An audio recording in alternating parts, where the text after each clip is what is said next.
नमस्ते मंडळी, स्वागत आहे तुमचं माझ्या श्री स्वामी या यूट्यूब चॅनलमध्ये। तुमच्या मनातली जी इच्छा असेल ती पूर्ण हो ही स्वामींच्या चरणी प्रार्थना करते आणि आजच्या या नवीन व्हिडिओला सुरुवात करते। तर मैत्रिणींनो, दरवर्षीप्रमाणेच यावर्षीही 22 सप्टेंबरपासून नवरात्रीचा सण सुरू होणार आहे। नवरात्रीचा सण हा स्वच्छता, वीरता आणि पवित्रतेचे प्रतीक आहे। वर्षभरात एकूण 4 नवरात्री येतात। यामध्ये 2 नवरात्री गुप्त असतात आणि 2 नवरात्री ज्या असतात त्या आपण प्रत्यक्षात साजऱ्या करत असतो।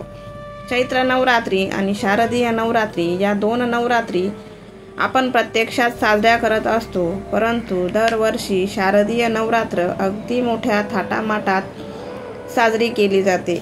नवरात्रीच्या या 9 दिवसांमध्ये अनेक जणांच्या घरात घट बसवतात, देवी विराजमान झालेली असते आणि या दरम्यान घरातली प्रत्येक स्त्री देवीची पूजा, आराधना, सेवा, उपासना करत असते। पण यावर्षी 2025 मध्ये जी शारदीय नवरात्र आलेली आहे ती खूप खास असणार आहे, कारण की यावेळी ती फक्त 9 दिवस चालणार नाही तर पूर्ण 10 दिवस चालणार आहे आणि हा एक दुर्मिळ योगायोग आहे जो अत्यंत शुभ मानला जातो। पंचांगानुसार यावर्षी शारदीय नवरात्र 22 सप्टेंबर 2025 पासून सुरू होईल आणि 2 ऑक्टोबर 2025 रोजी संपेल। आता यावर्षी नवरात्र 10 दिवस चालणार आहे, तर मग यामध्ये कोणती तिथी आहे जी 2 दिवस चालणार आहे? तर तृतीया तिथी आहे जी 2 दिवस चालणार आहे। ही तिथी 2 दिवस चालेल, जी या वर्षीच्या नवरात्रीचे मुख्य कारण आहे। ही तारीख 24 आणि 25 सप्टेंबर असणार आहे आणि म्हणून यावेळी महानवमी 1 ऑक्टोबर 2025 रोजी येणार आहे आणि या दिवशी दुर्गा देवीचे शेवटचे रूप माँ सिद्धिदात्री यांची पूजा केली जाते। दरवर्षी शारदीय नवरात्रीची स्थापना अश्विन शुक्ल पक्षाच्या प्रतिपदेला केली जाते। या काळात 9 दिवस देवीच्या विविध रूपांची पूजा केली जाते। तसेच या काळात अनेक भाविक मनोभावी देवीची पूजा करतात, उपवास करतात, कारण आपल्या हिंदू धर्मामध्ये शारदीय नवरात्रीला खूप महत्त्व दिले गेले आहे। अश्विन महिन्यात शरद ऋतूची सुरुवात होत असल्याने याला शारदीय नवरात्र असे म्हणत असतात। पौराणिक कथेनुसार अश्विन महिन्यात शारदीय नवरात्रीमध्ये दुर्गा मातेने महिषासुराशी 9 दिवस युद्ध केले। 10व्या दिवशी माता दुर्गाने महिषासुरावर विजय मिळविला। तेव्हापासून माता आणि तिच्या या 9 रूपांची पूजा केली जाते, त्यामुळे 9 दिवस तिची पूजा केली जाते। नवरात्रीचा सण हा स्वच्छता, सात्विकता आणि पवित्रतेचे प्रतीक आहे।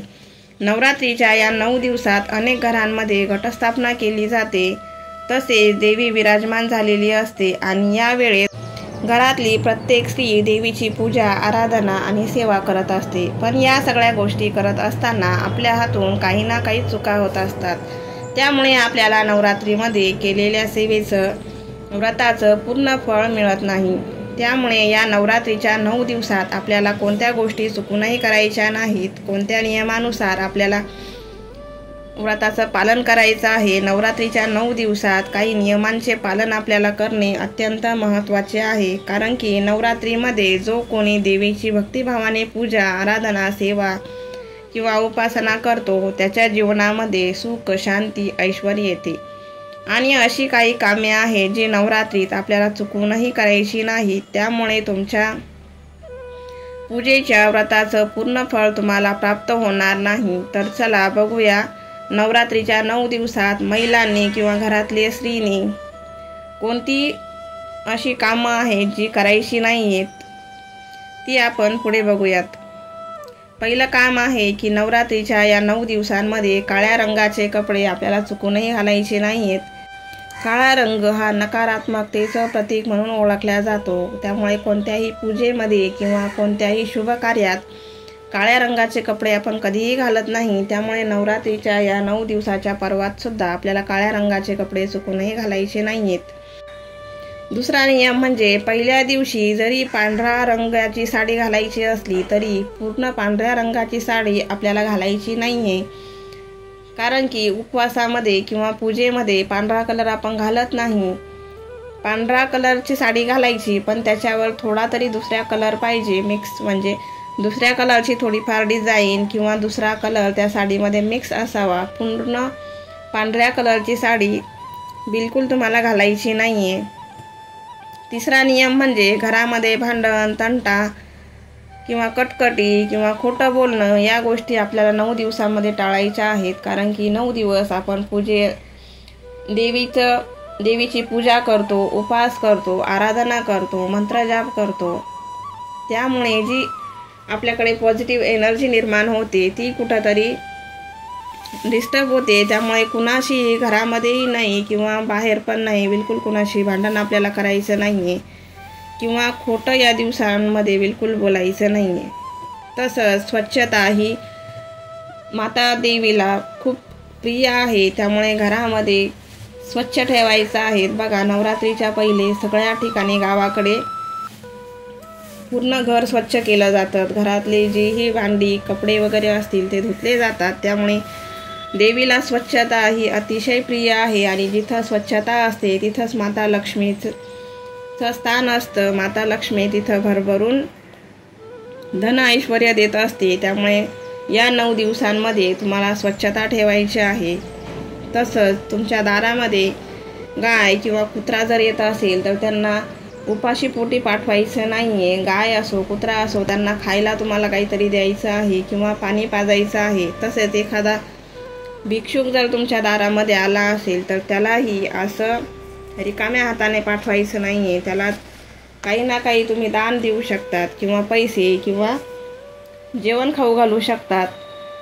या 9 दिवसांमध्ये आपल्या दारात कोणीही आलेला असेल, मुका प्राणी असेल किंवा एखादा भिक्षुक असेल तर त्याला तुम्ही खाली हात किंवा उपाशी बिलकुल पाठवायचं नाही आहे. आपल्या परीने जेवढं होईल तेवढं तुम्ही दान करायचं आहे. तसेच या 9 दिवसामध्ये तुम्हाला केस कापायचे नाही आहेत.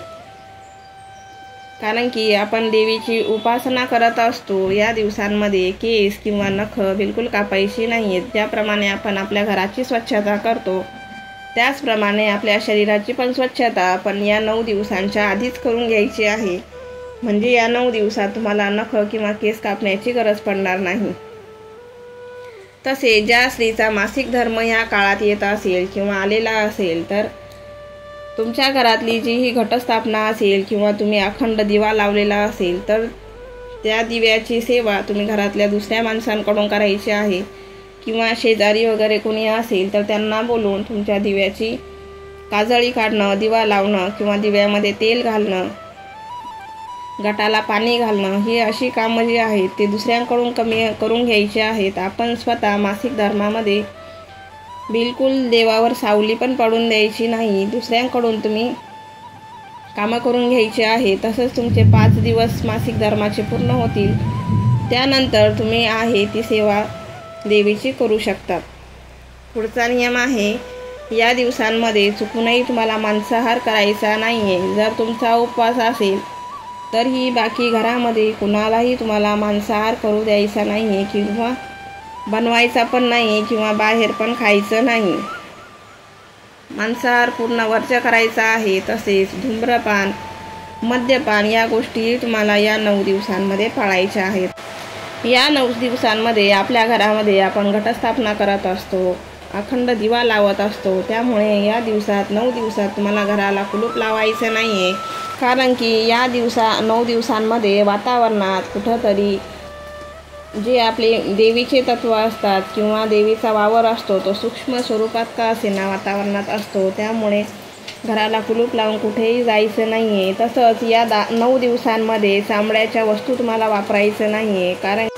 कारण की जनावरांच्या कातड्यांपासून चामडं बनवलं जातं. त्यामुळे चामड्याची चप्पल असो किंवा चामड्याचा बेल्ट किंवा चामड्याची पर्स या गोष्टी तुम्हाला वर्ज्य करायच्या आहेत. तसेच या 9 दिवसात पुरुषांनी महिलांचा अपमान करायचा नाही आहे. घरामध्ये भांडणं करायची नाही आहेत. पुरुषांनी महिलांना मान सन्मान द्यायचा आहे. कारण की माता ही पण एक स्त्रीच होती आणि या स्त्रीचा आपण पूजा करत असतो, 9 दिवस आराधना करत असतो. त्यामुळे आपल्या घरातल्या महिलांचा किंवा स्त्रीचा अपमान करायचा नाही आहे. तसंच या 9 दिवसांमध्ये कांदा लसूण पूर्ण वर्ज्य करायचा आहे. जर तुमचा उपवास असेल आणि बाकी सदस्यांसाठी आपण घरामध्ये स्वयंपाक करतो, पण त्यातसुद्धा 9 दिवस आपल्याला कांदा लसूण हा वापरायचा नाही आहे, कारण की कांदा लसूण हे एक तामसिक पदार्थांमध्ये गिनल्या जातं. त्यामुळे कांदा लसूण तुम्हाला वापरायचा नाही आहे. तसंच या 9 दिवसांमध्ये ब्रह्मचर्याचं पालन करायचं आहे. आपल्या देवीच्या पूजेसाठी, आराधनेसाठी, नामस्मरणासाठी पूर्णपणे मन जसं आपलं पवित्र असतं तसं शरीर पण आपल्याला पवित्र ठेवणं जरुरी आहे. त्यामुळे या 9 दिवसांमध्ये ब्रह्मचर्याचं पालन करायचं आहे. तसंच आपण घरामध्ये जे घट बसवतो